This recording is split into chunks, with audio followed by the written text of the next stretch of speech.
Hello and welcome back to our channel rainbow study সেন্টারের পক্ষ থেকে প্রত্যেককেই স্বাগত আজকের আরও একটা নতুন ক্লাসে। তোমাদের প্রত্যেকে নিশ্চয়ই খুব ভালোভাবে মনে আছে গতকালের ক্লাসে কিন্তু আমরা উদ্ভিদ চলন সম্পর্কে পড়তে শুরু করেছিলাম, যেখানে তিন প্রকার চলনের উল্লেখ রয়েছে। একটা হচ্ছে ট্যাকটিক চলন, দ্বিতীয় হচ্ছে ট্রপিক চলন, আর তৃতীয় হচ্ছে ন্যাস্টিক চলন। এই ট্যাকটিক চলন সম্পর্কে আমরা গতকাল জেনেছি এবং ট্রপিক চলন সম্পর্কে বেশ কিছুটাই আমরা জানতে পেরেছি, যা তিনটে অংশের মধ্যে কেবলমাত্র আমরা ফটোট্রপিক চলন সম্পর্কে জেনেছি। বেশ, এই যে ফটোট্রপিক চলন সম্পর্কে জানার পর আজকে আমরা যে জিওট্রপিক চলন সম্পর্কে জানব। এছাড়াও হাইড্রোট্রপিক চলন এছাড়া এবং আবিষ্ট চলন বা ন্যাস্টিক চলন সম্পর্কে জানব। কিন্তু জিওট্রপিক চলন জানার পূর্বে আমি এক প্রকার হরমোনের নাম করতে চাই, যেটা হচ্ছে অক্সিন নামক হরমোন। সেটার নাম প্রত্যেকেই কম বেশি হয়তো জেনেছো। তাহলে অক্সিন সম্পর্কে একটু কিছু জেনে নাও, তারপর আমরা জিওট্রপিক চলন সম্পর্কে পড়ব। দেখো, অক্সিন নামক এই হরমোন উদ্ভিদের আলোক বৃদ্ধি অনুযায়ী কাজ করে। কিভাবে বলো তো? এই অক্সিন নামক হরমোন আলোক উৎসের বিপরীত দিকে অন্ধকার দিকে কিন্তু উদ্ভিদ অংশে জমা হতে শুরু করে এবং ওই অংশের কোষগুলো দ্রুতভাবে বৃদ্ধি পেতে শুরু করে, ফলে কাণ্ড কিন্তু আলোক উৎসের দিকে এগিয়ে চলে। এখানে অক্সিন নামক হরমোনের ভূমিকা কিন্তু ভীষণ গুরুত্বপূর্ণ। তাহলে অক্সিনের উপস্থিতি কোথায় লক্ষ্য করা যায়? অন্ধকার অংশে, অর্থাৎ উদ্ভিদের যে অংশে আলোক পৌঁছায় না সেই অংশে কিন্তু অক্সিন নামক হরমোন প্রচুর পরিমাণে সঞ্চিত হতে থাকে। বেশ, এরপর তাহলে চলো আমরা জিওট্রপিক হরমোন সম্পর্কে আলোচনা করি। তাহলে এরপর আমরা জানবো জিওট্রপিক চলন। জিওট্রপিক চলন। আচ্ছা, এই যে ফটোট্রপিক চলন সম্পর্কে গতকাল যে আমি তোমাদেরকে পড়িয়ে যে ব্যাপারটা তোমাদেরকে একটু বোঝানোর চেষ্টা করলাম, তার একটা ছোট্ট উদাহরণ একটু দিই, তাহলে তোমাদের মনে রাখতে আরও সুবিধা হবে। তাহলে জিওট্রপিক চলন সম্পর্কে পড়তে, এছাড়া হাইড্রোট্রপিক চলন সম্পর্কে পড়তে খুব ভালোভাবে জিনিসগুলো তোমরা বুঝতে পারবে। আর এই চলন গমন চ্যাপ্টারটা কিন্তু ভীষণ গুরুত্বপূর্ণ, তোমরা প্রত্যেকেই জানো এখান থেকে প্রশ্ন কিন্তু এসে থাকে। তাহলে ধরো একটা উদাহরণ দিই। একটা টবসহ গাছকে যদি আমরা অন্ধকার ঘরে জানলার পাশে রাখি এবং জানলার দুটো পাটের মধ্যে কিছুটা অংশ যদি খুলে রাখি, অর্থাৎ আলোকের দিকে মুখ করে, তখন কি হবে বলো তো? বেশ কিছুদিন পর লক্ষ্য করা যাবে যে উদ্ভিদের কাণ্ড কিংবা বিটপ অংশ কিন্তু আলোকবর্তী অনুযায়ী, মানে আলোকের দিক অনুসারে বা গতিপথ অনুসারে সেই দিকে বৃদ্ধি পাচ্ছে। অর্থাৎ বিপরীত অংশে কিন্তু অক্সিন নামক হরমোনের গুরুত্বপূর্ণ ভূমিকা রয়েছে, যেটা সঞ্চিত হবার ফলে সেখানকার কোষগুলো দ্রুত বৃদ্ধি পাচ্ছে। সেই কারণে বিটপ অংশ কিন্তু আলোক গতিপথ অনুসারে এগিয়ে যাচ্ছে। এই যে বিটপ অংশ আলোক উৎসের গতিপথ অনুসারে এগিয়ে যাচ্ছে, এটা কিন্তু আলোকবর্তী চলনের এক প্রকার অন্যতম উদাহরণ। বেশ, বোঝাতে পারলাম? জিনিসটা পুরো ক্লিয়ার আউট হলো। এরপর তোমাদেরকে আমি জিওট্রপিক চলন সম্পর্কে ডিটেলস বলছি, ভালো করে মন দিয়ে লক্ষ্য করবে। আচ্ছা বন্ধুরা, জিওট্রপিক চলনকে আমরা কিন্তু আরেক প্রকার চলনের নাম দিতে পারি, সেটা হচ্ছে অভিকর্ষ চলন। কেন নাম দিতে পারি চলো দেখে নাও। ব্যাপারটা একটু উপরে লিখি, তাহলে নোট ডাউন করতে সুবিধা হবে। জিওট্রপিক চলন, জিওট্রপিক চলন। জিওট্রপিক চলনের আরেকটা নাম আছে, সেটা হচ্ছে অভিকর্ষ চলন। অভিকর্ষ চলন। আচ্ছা, এই অভিকর্ষ চলন জিওট্রপিক চলনকে কেন বলা হয়? দেখো, উদ্ভিদ অংশের যে চলন বা উদ্ভিদের যে বৃদ্ধি, সেটা মাধ্যাকর্ষণ শক্তির টানে অভিকর্ষের পথ অনুসারে যদি হয় বা গতিপথ অনুসারে হয়, সেই কারণে কিন্তু আমরা জিওট্রপিক চলনকে অভিকর্ষ চলন বলতে পারি, অভিকর্ষবর্তী চলন বা অভিকর্ষ চলন বলতে পারি। তাহলে কি? মাধ্যাকর্ষণ শক্তির প্রভাবে, মাধ্যাকর্ষণ শক্তির টানে অভিকর্ষের গতিপথ অনুসারে যদি হয়, অভিকর্ষের গতিপথ অনুসারে যদি হয়, তখন সেই চলনকে আমরা অভিকর্ষবর্তী চলন বা জিওট্রপিক চলন বলতে পারি। বেশ, উদ্ভিদ অংশের যে মূল সেটা কিন্তু মাধ্যাকর্ষণ শক্তির টানে ভরকেন্দ্রের দিকে অগ্রসর হয়, সেই কারণে আমরা কিন্তু মূলকে অনুকূল অভিকর্ষবর্তী চলন বলতে পারি। বেশ, বিটপ অংশ কিন্তু ভরকেন্দ্রের বিপরীত দিকে আলোক উৎসের দিকে অগ্রসর হয়, এই কারণে কাণ্ড বা বিটপ অংশকে আমরা কিন্তু আলোক প্রতিকূলবর্তী অভিকর্ষবর্তী চলন বলতে পারি বা প্রতিকূলবর্তী অভিকর্ষজ চলন বলতে পারি। এবার পার্শ্বীয় মূল রয়েছে, সেই পার্শ্বীয় মূল কিন্তু নিচের দিকে লম্বভাবে অগ্রসর হতে থাকে, একে কিন্তু আমরা পার্শ্বীয় অভিকর্ষজ চলন বলতে পারি। সুন্দরী গাছের মূল কিন্তু প্রতিকূল অভিকর্ষবর্তী চলনের এক প্রকার অন্যতম উদাহরণ। তাহলে জিওট্রপিক চলন কিংবা অভিকর্ষবর্তী চলন কাকে বলে সেটা নিশ্চয়ই তোমরা বুঝতে পেরেছো, যে মাধ্যাকর্ষণ শক্তির টানে অভিকর্ষের গতিপথ অনুসারে যখন উদ্ভিদের চলন সম্পন্ন হয় তখন আমরা জিওট্রপিক চলনকে অভিকর্ষবর্তী চলন বলতে পারি। কেন বলি সেটা বুঝিয়ে দিলাম। আর মূল কিভাবে কাজ করছে অভিকর্ষের অনুসারে ভরকেন্দ্রের দিকে, আর বিটপ অংশ কিভাবে অভিকর্ষের বিপরীতে কাজ করছে ভরকেন্দ্রের বিপরীত দিকে আলোক অনুকূলবর্তী অনুযায়ী, সেটাও বুঝিয়ে দিলাম। আর পার্শ্বীয় মূল কিভাবে কাজ করে সেটাও তোমাদেরকে বুঝিয়ে দিলাম। তাহলে জিওট্রপিক চলন আশা করি তোমরা প্রত্যেকেই বুঝতে পারলে। এরপর হাইড্রোট্রপিক চলন সম্পর্কে আলোচনা করব, এটা ফার্স্ট নোট ডাউন করো তোমরা প্রত্যেকেই। আচ্ছা, এরপরে চলন রয়েছে হাইড্রোট্রপিক চলন। আচ্ছা, এর নাম থেকে নিশ্চয়ই তোমরা অনুমান করতে পারছো উৎসটা কিন্তু জল হতে চলেছে, হাইড্রো অর্থাৎ জল থেকে কিন্তু এই চলনকে আমরা জলবর্তী চলন বলি। কেন বলি সেটা বুঝিয়ে দিচ্ছি, এটা ফার্স্ট মুছে দিই। হাইড্রোট্রপিক চলন, তাই তো? আচ্ছা, হাইড্রোট্রপিক চলন বলতে আমরা বুঝি কি বলতো, উদ্ভিদ অংশের চলন যখন জলের পথ অনুসারে হয় তখন সেই চলনকে আমরা জলবর্তী কিংবা হাইড্রোট্রপিক চলন বলতে পারি। তাহলে কি, জলের উৎসের দিকে হতে হবে, জলের উৎসের দিকে যখন চলন সম্পন্ন হবে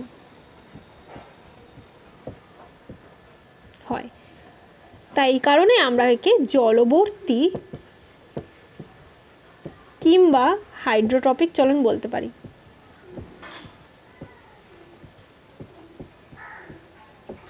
হাইড্রোট্রপিক চলন বলতে পারি।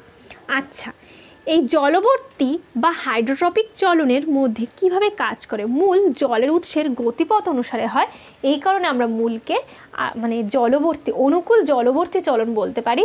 এছাড়াও বিটপ অংশ যেহেতু আলোক উৎসের দিকে জলের বিপরীত দিকে অগ্রসর হচ্ছে, সেই কারণে কিন্তু আমরা কাণ্ডকে প্রতিকূল জলবর্তী চলন বলতে পারি। তাহলে জলবর্তী চলন কিংবা হাইড্রোট্রপিক চলন কিভাবে কাজ করে সবটা বুঝিয়ে দিচ্ছি।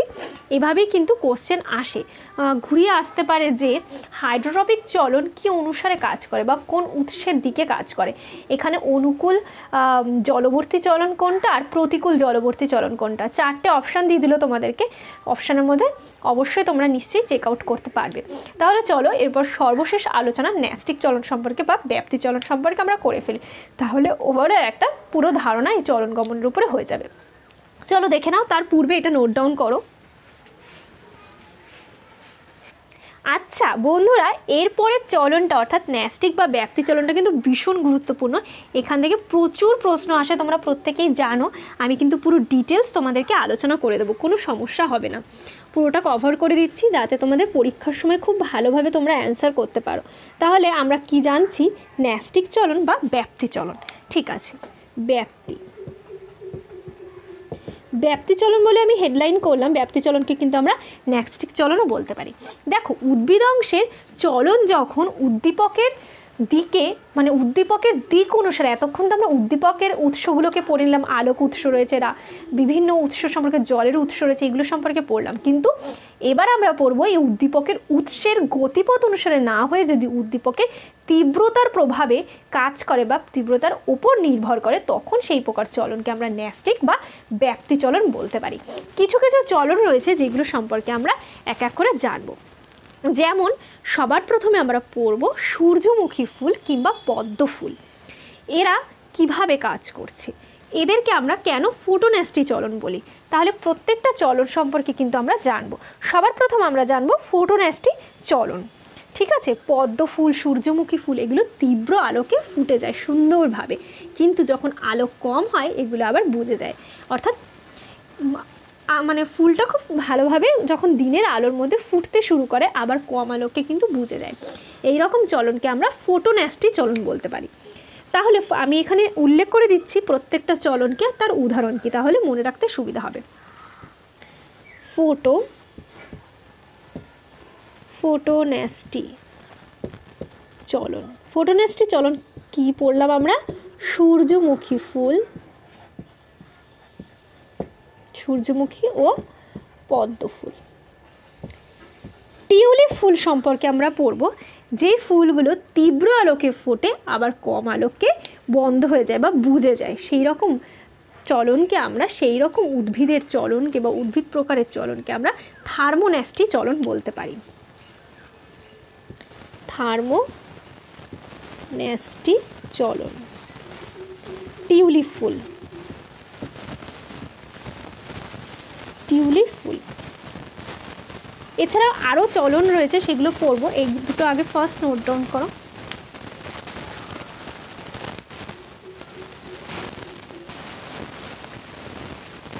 আচ্ছা, তোমরা নিশ্চয়ই জানো যে সূর্য শিশির গাছের পাতার লোমগুলো কিন্তু খুব সূক্ষ্ম কাঁটায় ভর্তি থাকে, যেগুলো পতঙ্গ বা প্রোটিনের সংস্পর্শ আসা মাত্রই কাণ্ডের অংশ কিন্তু সেই উৎসের দিকে এগোতে শুরু করে। এটাও কিন্তু এক প্রকার চলনের অন্যতম উদাহরণ। তাহলে আমি কি বললাম? শিশির, তাই তো? এই প্রকার চলনকে আমরা একটা নাম দিয়ে থাকি, সেটা হচ্ছে কেমোনেস্টি চলন। তাহলে কি? সূর্য শিশির গাছ, তাই তো? এই পাশটা মুছে লিখি, সূর্য শিশির। সূর্য শিশির গাছের পাতাও বলতে পারো বা অংশ বলতে পারো, রোম দ্বারা পরিপূর্ণ থাকে, যেটা পতঙ্গ আসা মাত্রই বা তার সংস্পর্শে কোনো প্রোটিন সংশ্লেষ হচ্ছে, গাছ বুঝতে পারছে, তখন কিন্তু কাণ্ড সেই দিকে বেঁকতে শুরু করে বা সেই দিকে এগোতে শুরু করে।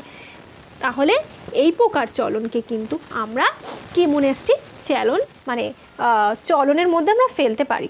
তাহলে কেমোনেস্টি চলন যদি বলে, তার উদাহরণ কিন্তু সূর্য শিশির। কেমোনেস্টি চলন এগুলো কীরকমভাবে আসে জানো তো? একটা উদাহরণ দিয়ে দিল ফোটোনেস্টি চলন, আর কয়েকটা গাছের নাম দিয়ে দিল, তাহলে বুঝতে হবে যে সেগুলো কিভাবে কাজ করে। কিন্তু কোন চলন কিভাবে কি অনুসারে কাজ করছে সেটা যদি বুঝতে না পারো, তাহলে কিন্তু অ্যান্সার করা খুব কঠিন হবে। আচ্ছা, এরপরে লজ্জাপতি গাছ সম্পর্কে তো তোমরা প্রত্যেকেই জানো। দেখবে লজ্জাপতি গাছের পাতায় স্পর্শ করা মাত্রই কিন্তু পাতাগুলো বন্ধ হয়ে যায়, আবার যখন তুমি স্পর্শ তুলে নেবে তখন দেখবে গাছের পাতাগুলো আবার সুন্দরভাবে খুলে যাচ্ছে। একে কিন্তু আমরা এক প্রকার চলনের মধ্যে ফেলতে পারি, একে আমরা নিকটিনেস্টি চলন বলতে পারি। এই যে প্রত্যেকটা পার্টিকুলার নাম দিয়ে আমি তাদের চলন বুঝিয়ে দিয়ে উদাহরণ দিয়ে দিচ্ছি, এগুলো কিন্তু ভালোভাবে মনে রাখবে। নিকটিনেস্টি চলন, নিকটিনেস্টি চলন, লজ্জাপতি, লজ্জাপতি। বেশ, বোঝাতে পারলাম। এরপর আরেক প্রকার চলন রয়েছে, সেটা হচ্ছে সিসমোনেস্টি।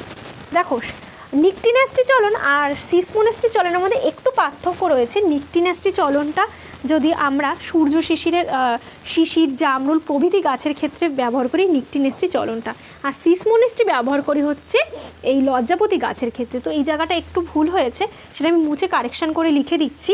তোমরা প্রত্যেকে ভালোভাবে এই জায়গাটা আরেকবার মুছে নিয়ে নোট ডাউন করে নিতে পারো। দেখো, এটা মুছে দিয়ে, এগুলো তো নোট ডাউন করা হয়ে গেছে নিশ্চয়ই তোমাদের। দেখো, নিকটিনেস্টি চলনটা যখন পড়াচ্ছি তখন নিকটিনেস্টি চলনটা একটু বলি আরেকবার, যে দেখবে জামরুল গাছের পাতা এগুলো কিন্তু দিনের বেলা খুব আলোকে মানে অতিরিক্ত সূর্যের আলোকে কিন্তু খুলে যায় আর কম আলোকে বন্ধ হয়ে যায়। এদের যে চলন লক্ষ্য করা যায় তাদেরকে আমরা নিকটিনেস্টি চলন বলতে পারি। কি বললাম? জামরুল, তাই তো? আচ্ছা, জামরুল ছাড়াও কিন্তু আরও কিছু গাছ রয়েছে, যেমন ধরো শিশির রয়েছে, আমরুল রয়েছে, এগুলো কিন্তু দিনের বেলা সূর্যালোকের উপস্থিতিতে পাতাগুলো খুব সুন্দরভাবে খুলে যায়, অর্থাৎ বেশি আলোকে কাজ করে আর কম আলোকে বুঝে যায়, তাই তো? তাদের আমরা নিকটিন্যাস্টি চলন বলতে পারি। আচ্ছা, এরপর যেটা আমি বলছিলাম সিসমোনাস্টি চলন হচ্ছে লজ্জাপতি গাছের পাতা, যেটা আমি বললাম যে স্পর্শ করা মাত্রই গাছের পাতাগুলো খুলে যেতে শুরু করে, আর স্পর্শ সরিয়ে দিলে গাছের পাতাগুলো আবার সুন্দরভাবে খুলে যায়, লজ্জাপতি। আচ্ছা, তাহলে ন্যাস্টিক চলন বা ব্যাপ্তি চলন কিন্তু ভীষণ গুরুত্বপূর্ণ। আমরা কি পড়লাম এতক্ষণ, যে আলোক উৎসের উদ্দীপক অনুসারে যদি উদ্ভিদের চলন সম্পন্ন হয়, সেটা ছাড়া যখন উৎসের গতিপথের তীব্রতার উপরে নির্ভর করে তখন যে প্রকার চলন লক্ষ্য করা যায় তাকে আমরা ন্যাস্টিক চলন বলতে পারি। এই ন্যাস্টিক চলনের মধ্যে থার্মোন্যাস্টি চলন, ফোটোন্যাস্টি চলন, তারপরে হচ্ছে আমরা পড়লাম সিসমোন্যাস্টি চলন, তারপরে পড়লাম হচ্ছে যেটা এখানে আমি তোমাদেরকে আলোচনা করলাম নিকটিন্যাস্টি চলন। এগুলো কিন্তু সবটাই পড়ছে, এগুলো কিন্তু খুব ভালোভাবে আমি কভার আপ করে দিলাম। চলন গমন চ্যাপ্টারটা মোটামুটি আজকে আমি শেষ করে দিলাম। এরপর আশা করি তোমাদের এই চ্যাপ্টারের উপরে যদি নিজস্ব কোনো প্রশ্ন থাকে অবশ্যই আমাকে কমেন্ট সেকশানে জানিয়ে দিও। আমি কিন্তু চেষ্টা করব নেক্সট ক্লাসে অন্য একটা অধ্যায়ে যাবার পূর্বে সেগুলো সব কিছু আলোচনা করে দেবার। আজকের ক্লাসটা কেমন লাগলো অবশ্যই আমাকে জানিও, আর দেখা হচ্ছে প্রত্যেকের সঙ্গে আগামী দিনে। এই ছোট্ট ছোট্ট পয়েন্টগুলো কিন্তু আমি সবটা খুব সুন্দরভাবে বুঝিয়ে দিয়েছি, তোমরা চাইলে অবশ্যই নোট ডাউন করে নিতে পারো।